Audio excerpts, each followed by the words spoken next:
on the Thunder Road live broadcast. We've got Coach Wes Penberthy joining us. I'm going to do a quick intro on him here just to kind of save some time so we can get into the nitty gritty a little quicker. So Coach Wes ran high school, is in Florida, Fort Myers, then turned around, ran collegiately at Gillette College, which is a JUCO. Came back after finishing his time there and returned to his alma mater to become the head track and field coach, cross country coach. It was the head, right? No, not head track. It was head cross, and then I was distance coach for track, and then head middle school track coach.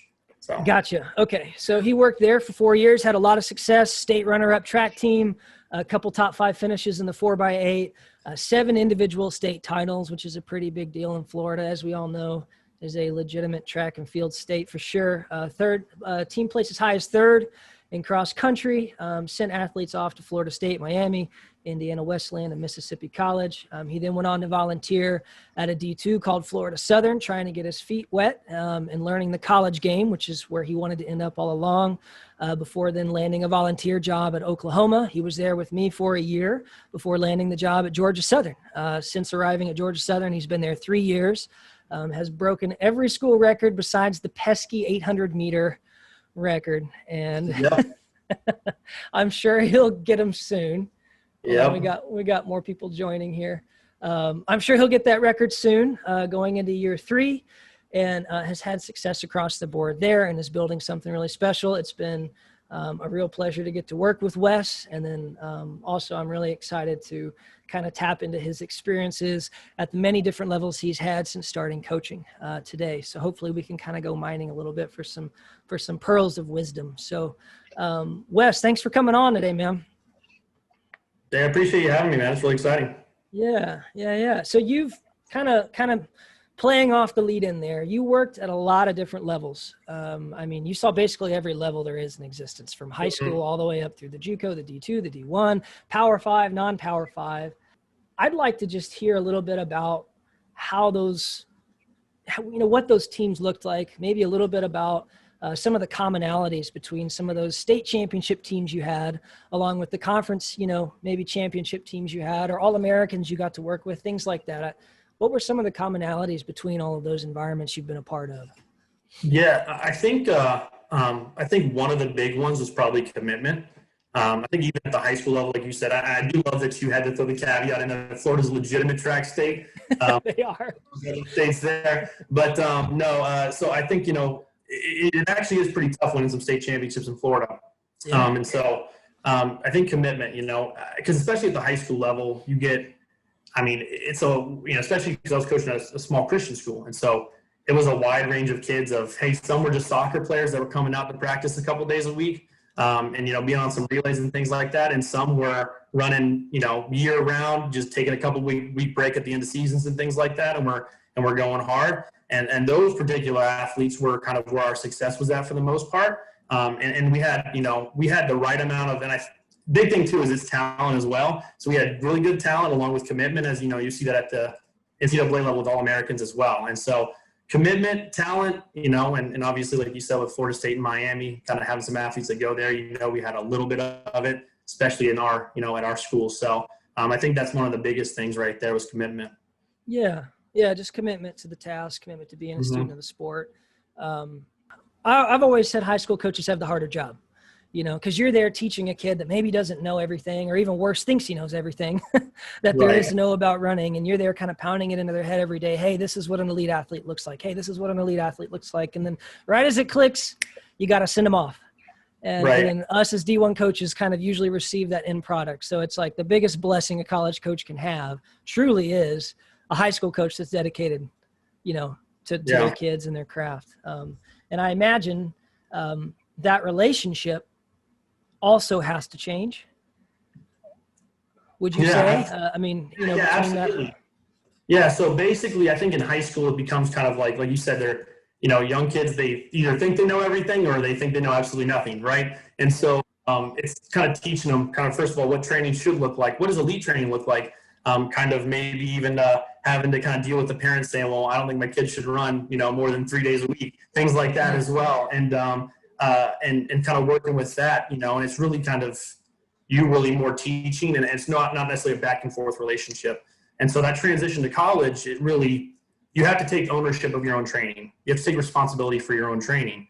And I think that's one of the big things, kind of the difference, at least with my coaching technique from high school to college, has been it's more feedback now, whereas previously it was kind of, this is what you should be feeling here. This is what the workout is. This is what you need to know. And that's pretty much it. And so I think with a couple more dedicated ones, it was really more like was more that almost college coach athlete, and even in high school. But most of it was really, you're teaching, because even then we had middle schoolers, you're teaching 6th, 7th, and 8th graders, everything, literally everything about the sport. They don't know anything. So, and that's kind of, it's tough, but it is exciting as well, because a lot of them will come out there and say, oh, my coach says it's good training for soccer, or or someone says it's just, wanted me to try it out or whatever. And you get to see that from, hey, running's a punishment, to all of a sudden they're having some success and they're sold out and they love it. And that's a really fun transition that you really kind of don't get now at the college level. Yeah. And that's like one of the funnest parts of your career as a young athlete as well. Just when you really sink into it and you dedicate yourself to it, and then maybe 3, 6, 9 months later, you're running out of your mind comparatively. Right. And you kind of get to be a part of that blow up. Yeah.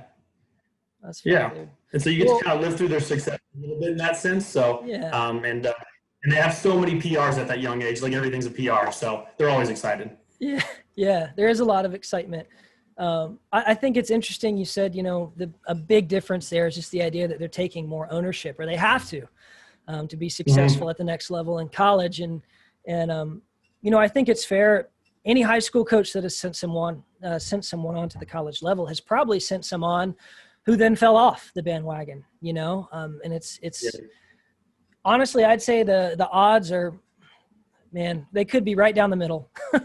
It almost seems impossible to predict who are going to be the ones that really stick and remain true to their craft, and who are the ones that are going to fall off the back. Were you good at predicting the ones that you felt like were going to excel at the next level, or were there any things that you think a high school coach could do, or maybe parents could do to, help that conversion rate from high school to college? Like, it can be hard to predict. I mean, I think I did have a good feel for a couple of them. Some of them are college now, since I was coaching them at such a young age. And so the jury's still out on a couple of them, but I think, it's really kind of, one of the big things that kind of came up to me was kind of the reason why they're going to certain schools was a big one, because you can kind of tell. And then it kind of depends on, their coach, about how coachable were they in high school. Because the last thing you want as a college coach too is that, oh, my high school coach did this, or my high school coach said that, or it's like, are they really coachable, or are they just kind of a part of a cult almost, and that's kind of a big thing as well. But, it really does kind of come down to what are you doing off the track, and if in high school you can learn what I'm doing off the track matters. Well, I'm coming to practice and I'm working hard at practice, therefore I'm working hard. And it's like, well, that's not really the case. And at the high school level, it kind of works out. But I think in going to college, you really have to, are you stretching and rolling out? Are you taking recovery seriously? Are you taking your diet seriously? Are you getting sleep? Are you doing all these other things? And so if you can kind of teach or, kind of coach your kids up or teach your kids up at the high school level that, what you do in the other 22 hours of the day really matters. And it matters almost maybe as much as what you're doing in practice. Sure. The kids that do buy into that idea and they take it serious, at the high school level, moving into that college level during that transition period, it kind of tends to be just a couple, that really bite in. Like, I came from a high school team personally of over 120 kids. It was massive, right. And there were probably 10 or 15 of us that took it seriously. We were the rarity, we were kind of like the lone wolf, so to speak, like we were definitely not the majority. But still we kind of controlled that culture, the kids that were taking it seriously. We wouldn't accept anything less, and I imagine you've seen a lot of these, I guess you would call them lone wolves, the ones that are fully sunk in, and that's rare, at the high school level, go off to college. And are they able to stay true to that status, or is it one of those things where like a kid that's dug in like that has to be a part of a program around them? Are they able to kind of absorb that and change it when they come in, Yeah. I mean, I actually think, I think it's actually really tough, if not impossible, to be lone wolf at the next level. I think the kids that kind of had that mentality in high school, when you hit adversity and you're kind of the only one in the corner by yourself, it kind of becomes really hard. And you have to have help. You have to have resources. It is impossible to do things on your own. And so I think those athletes either conform to the team and to kind of, whether it's the coaching, the athletic training, things like that, and kind of what their teammates are doing in a positive way, or they kind of fall off the wagon usually. So, and I think it's kind of really either or on that. Okay. So I've been waiting to talk with Wes about this. Okay. For those of y'all that are new to the podcast is new in general, but a lot of these questions I have pre-planned, and then a lot I kind of know I want to get into it, and so the idea of a lone wolf in our sport of track and field, it's pretty widely accepted that it's impossible to be a lone wolf at the top. All right. And that's debatable.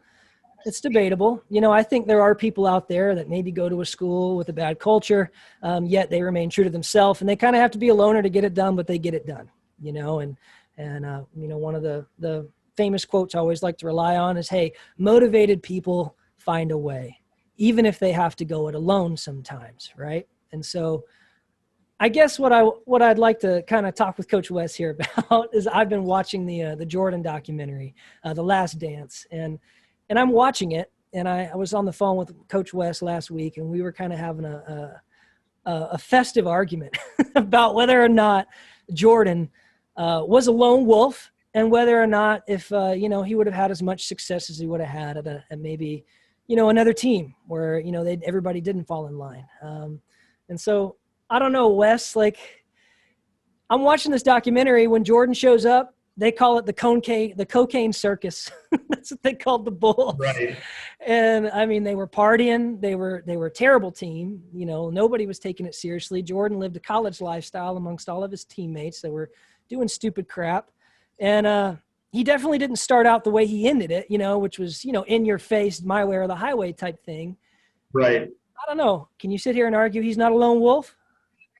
I think, because here's the thing is you can put up stats on your own all you want. Yeah. Jordan, before he got Scottie Pippen, before they had Phil Jackson, they didn't win a playoff series. He went under 500. They lost more games than they won a couple of those years as well. So he's averaging over 30 points a game. They're saying this kid's the next best thing, but it's still not enough. It still wasn't enough. And so, and I think one of the key things with the quote is even if they have to go it alone sometimes, and there is times where you're probably going to have to go it alone. I think full time it's really tough. But, I think, Jordan, in his own way, Jordan's a leader, and the same, and I think him and Kobe Bryant are kind of they're very similar in how they act and how they respond to situations. And I think Jordan and Kobe are the types of guys that they're allergic to laziness. They're allergic to the garbage. They're allergic to, they just are addicted to winning. They're addicted to competition and kind of taking it to that next level, so much so that they normalize hard work. And so I think you do need people around you, though, and hence Scottie Pippen. Scottie Pippen comes in, they start having more success. They get Horace Grant, who was a 15-point, 10-rebound guy. They get more success there. And while the culture was maybe like he was kind of built around Jordan, and he kind of normalized that work ethic, normalized that lifestyle, I think you still got to have some other people within that, And so I would say he's not a lone wolf, or at least once that kind of happened, as much as he was just a leader in his own way. And now you could argue some of his leadership methods weren't the best. When he fighting teammates in practice, punching guys, people out in practice. But at the end of the day, you weren't going to let that guy down because you were scared of him, And I think we see the total opposite with like guys like LeBron and Peyton Manning, which are the guys that are working hard, but they're still your friend. And they kind of set that standard, and you just feel bad because you let them down, because you let that's my guy, and I let him down. So we see kind of those different, everybody wants to get a lone wolf in the NBA. You really can't win alone, really, and I think most any sport. Yeah. Normalizing hard work. I like what you said there. I really like that. And I'm sitting here trying to think if I had to categorize types of leaders, the normalizing the hard work. I love that guy. I've had that guy on my team several times. Right. And I'm trying to think of other ones. What are some others, I mean, what was, you can't say that maybe Scottie Pippen wasn't a leader as well on that team, but what was his style? I mean, what would you call that? I mean, I think, I think it's kind of tough because with a guy like Scottie Pippen, it's like he was never the most dominant personality in the room. And so he kind of, in a way, he may have been a leader on himself with his work ethic, but he was never like as much the guy that was kind of as raw, fight you. But there's leaders that do that as well, because it's like you don't always have to be the loudest person in the room to show people how it's done. And I think one of the biggest examples on my JUCO team, there was a guy that he was barely cracking the top 7 on our team, but he was the biggest team leader that we had because he did normalize his homework. He wasn't the most outspoken, but he still was the guy that you didn't want to let him down.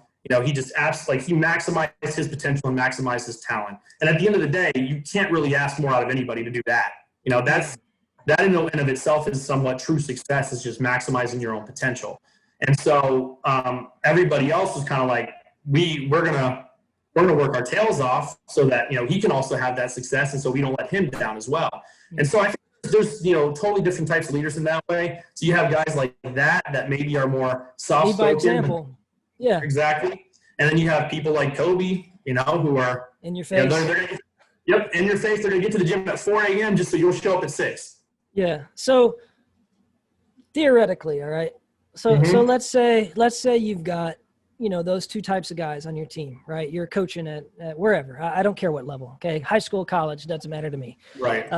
And you've got the lead by example, kind of like the silent assassin, I like to call him. The guy running 100-mile weeks in the background, and then you've got the guy that's maybe a little more outspoken, maybe crosses lines, an habitual line crosser, if you want to call him that, right, but means well and demands excellence, right?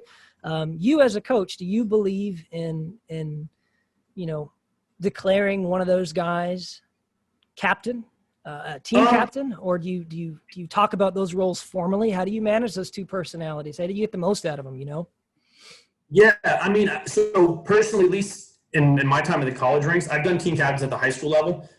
In my time in the college ranks, I haven't done team captains as much. I think, though, how I typically manage it is kind of what responsibilities am I giving you? But in order for me to give you responsibilities, I have to trust you with that. And that kind of comes with, what are you doing in practice? What are you doing out of practice? And all those sort of things. And so while I think I would give them a leadership role, those two leadership roles would look totally different, One's kind of a rah-rah guy. The other is, doesn't want to probably speak in front of people most of the time. And so, it's definitely, it wouldn't be team captains per se, but it would be, you have this responsibility, you're going to lead this core session or something like that. You're going to lead the team here, or it might, you're hyping the guys up, that type of thing for practice or whatever it is. But they would have their own leadership roles in that, and it just wouldn't be as formal. So yeah, I love it. I personally haven't assigned captains before. Very similar to yourself. I've always kind of had that conversation individually, much like you. Mm-hmm. Just the idea of, hey man, like I've, maybe you get to a new school or a new place, or a new guy joins the team, and you give it 3 to 4 months, 5, 6 months, whatever it is. You kind of get to know them, and then it's like you have that conversation. Hey, it seems like, you're filling this void for us. What it might, whatever it might be. And I can remember filling voids at OU while you and I were there with, our women's team was really young. It was all freshmen and sophomores. And we honestly just needed someone over the age of 20 to come in and just be mama bear, and kind of put everyone at ease. Hey, it's going to be all right. I've seen this before, and this is how it goes. You know what I mean? And so I guess there's also even those leaders where it's like people kind of almost take comfort in their presence. They kind of just project confidence. You know what I mean? There's those people. Everything's going to be all right because this person, it's going to be all right, basically. And I think those are necessary too. And that's, I kind of have a young team right now. I have 7 freshmen coming in. And so it's very similar to where you have to have that one person that's like, well, how do we do things? What's the culture like? And the great thing about it, though, is you can really dictate culture because the team is so young. But you got to have the people up top that are kind of like, everything's going to be good. Just, stay even keel. Let's relax. And kind of showing them the ropes a little bit and showing them the shortcuts of college life too, Yeah. So let's flip that thing on its head, the question, and we're talking about assigning leaders. Okay. So you've got the quiet, outspoken, you got the quiet guy, silent assassin, you've got the outspoken Jordan. Okay. Well, let's flip it. You've got Jordan, you got LeBron on the same team. Then what? Because I've had 2 outspoken leaders as well, and I've seen this happen, right? Then what? Then what, Coach? Man, that's why Phil Jackson was making the big bucks. Yeah, when you can figure that one out. Yeah, he had Kobe and Shaq in the same room. No, I think one of the things though with guys like that, to a certain extent, you could definitely I could definitely see there being a lot of problems. The one thing though is they're both so addicted to winning that they might even defer to each other at times and kind of. I mean, because that's the other thing as well is that it's almost like we look at like guys like Jordan, LeBron, and Kobe. Well, they're selfish people. So every single one of them passed up a game-winning shot in the playoffs. Sometimes even really late in the playoffs. LeBron's passed it up to Udonis Haslem, Kyrie Irving, and guys like that. MJ passed it up to Steve Kerr. Even Kobe passed it up to like Robert Horry and people like that. And it's at the end of the day, they were making good basketball decisions, in that sense. And so I think with guys like that, as long as you have them believing in what we're doing and if we're winning, and maybe kind of limit hey, this guy's the alpha, this guy's the, kind of not. But I think you kind of see that in the Olympic with the Olympic team some years. It was I think it was 2008, and it was Kobe, LeBron, Wade, Carmelo, all these like superstars. It was the redeem team. They didn't win in 2004, so their goal was to win, get the gold that year. But they were blowing everybody out by 40 and 50. But whenever it was close, they actually, the younger guys, even though they were in their prime, they probably had a little more athleticism, actually deferred to Kobe because he was the vet. Even though, Kobe may not have even been the most vocal guy, Kobe may have not have been the friendliest guy, but it was kind of like the respect they had for him. And I think there is a mutual respect with elite people. And so I think you just have to kind of, like I said, manage the situations more so than anything else. And a lot of times it might even work itself out. So one thing I heard you say there that kind of stuck out to me, you said elite people, managing elite people. Okay. So to me, an elite person doesn't necessarily correlate to an elite performance. Always. Absolutely. You know what I mean? Like you could have the guy that does everything 100% perfect, is running the perfect paces, perfect mileage, sleeping the perfect every night, and is still just barely cracking the top 5 maybe. I don't know. Maybe he's not on varsity. You know what I mean? So do you have to be Kobe Bryant to lead? Do you have to be good to be able to command a room, or does that limit your type of leadership style? You know what I mean? Can you be up in someone's face like Michael Jordan demanding excellence if you're not, maybe you're not, an elite performer yet, but you're an elite person? Yeah. You see what I mean? I think, I think a lot of that depends on who you're talking to a lot of times, because it's not necessarily, if you're a person, and a lot of times what I mean with elite person is it is the elite mindset. It's you are doing all the right things. And it's something where I've even told, certain athletes on my team, if you feel like I'm not doing my part, pull me aside and call me out. I said, but if you do, you better be right. And that's the part of it too. But, with that, it's kind of, it really comes down to, are you doing the right things yourself? If you're not doing the right things yourself, you sure as heck can't call anybody else out. If you're doing some stuff that you shouldn't be doing, that being said, I think you do, even if you're not the best, you do earn that respect. And it goes back to my JUCO team, like I was saying earlier. He wasn't the best kid on the team and he wasn't the most talented, but he unanimously had respect because it was the team before himself. He was humble. He was, soft-spoken in his own way, but yet inspiring. He worked hard. He did all the right things. He wasn't doing dumb stuff in and or out of practice. He took it seriously when it was time to be serious, but he was coolest guy and, kind of the coolest dude ever, just chill and relax kind of when it wasn't, time to be serious, And so I think, how you carry yourself, kind of comes off and kind of does affect that. And so the big thing is you can't really be kind of an arrogant jerk. If a guy like Jordan might be able to be, he's also probably the best basketball player of all time. So he gets a pass, Yeah. So I think in the end, it comes down to just, like you said, the team belief. If everyone is centered around one goal, right? And then your work ethic and the work ethic that you bring to the table. Because if those two things are in place, if everyone on the roster wants the same thing out of the season and you're outworking everybody around you to get it, there's no way, in my opinion, you can't be a leader of that team, regardless if you're an elite person or an elite performer, one or the other or both. There's no reason you can never trash talk someone that's outworking you. I'm sorry. It just comes down to it. And that's one of my pet peeves as a coach. And I think probably for most coaches is to see something like that happen. It's like, hey, shut up, dude. That guy's outworking you 3-1. Right. Like, you want to talk with your legs. You know what I mean? Like, you know, you want to lead us? How about you start getting some sleep on Saturday nights? You know what I mean? Showing up the long run, ready to go. How about that for a change, you know? So I think we can both agree on that. That is. For sure. No, 100%. You're absolutely right. Yeah. You know, and I know, I think that's the big thing is it's like everybody's going to have their own style too, you know, and there's not necessarily one specific way of leadership. And I think that's the biggest thing that, you know, kind of find your niche within that, and, you know, make sure you're doing all the right things, and in your own way, you can be a leader.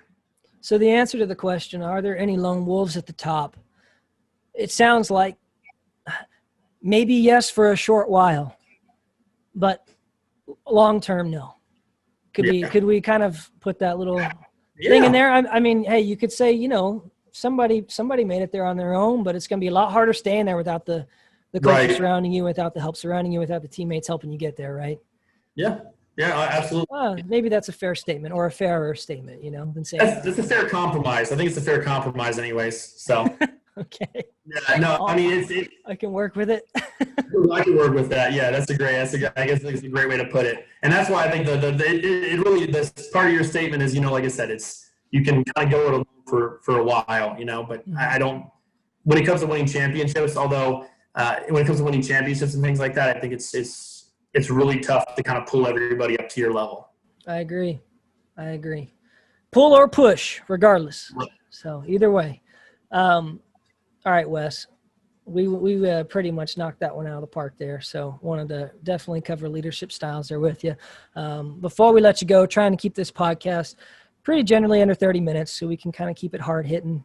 But 3 things, and I like to end the podcast with this with my college coaches especially. This would be pretty important for those high school athletes out there listening. In your opinion, what are the 3 things a high school kid should avoid like the plague? First thing I would say is really kind of like arrogant attitude. You know, I think in life I think you can always learn one thing from every single person. Everybody can teach you something, you know, and it might be something unconventional, might not be something that you think is crucial or important, but I think everybody can kind of teach you something. So I think it's, you know, sometimes we get this mentality of, well, I know better, so I don't need to listen to that person. And so that's one thing I would say to avoid pretty much altogether. Avoid also the kind of, I guess, negative people in your life, you know, people without the same common goal. And I'm not saying, hey, you can't be friends with them, but, you know, during season, it's really hard when you have negative people trying to get you to do something else, basically. So I'd say avoid negative people. They're going to take you away, you take your time away from where it needs to be. They're going to take it away from your goals and things like that. And that third thing, I would say, avoid the mentality too of I only, you know, working hard in practice, doing my best in practice is enough. And I think, we talked about it earlier. The other 22 hours a day or 20 hours a day, depending on how much you're running, is, I would say, in a lot of ways, is just as important, if not more important, than what you're doing in those 4 hours of practice and running. And so I think the mentality is that, well, I'm working hard at practice. That's enough. And that's something I have to talk to my athletes about. And it's, you know, there's people that are doing way more than that. That's every college athlete, and a lot of high school athletes do bare minimum that. So you at least got to start there and work up to something else. So I'd say avoid doing the bare minimum. Nice. Okay, nice. So basically, number 1 would be remain a student of the sport. Keep learning. Don't think you know it all. Number 2, you are the average of the top 5 people you spend the most time around. So pick your group wisely, right? And then, so number 3 would be make sure that your lifestyle reflects what you want out of the sport. And it is a lifestyle sport. There's no way of avoiding it. You want to be good at this sport. Every decision throughout the day has to be thinking, how is this going to affect my workout later or within the next 12 hours? Because if you're an elite athlete, guess what? You're working out about every 12 hours. And so, yeah, I know. I think that's gold. I think there are some pearls of wisdom there for sure to pass on. So, Wes, that's awesome, man. Thank you. Thank you for joining us. Thank you for having me. Next week, we'll have on Coach Brock Monroe. He's down at the University of New Orleans. I haven't caught up with him yet, but we'll be scheduling that 2:30 Central, just like always. It'll be broadcast on our YouTube Live for those of y'all tuning in, watching there. For those clients from Thunder Road, you'll be watching on the Zoom call here live. And we will see you next week.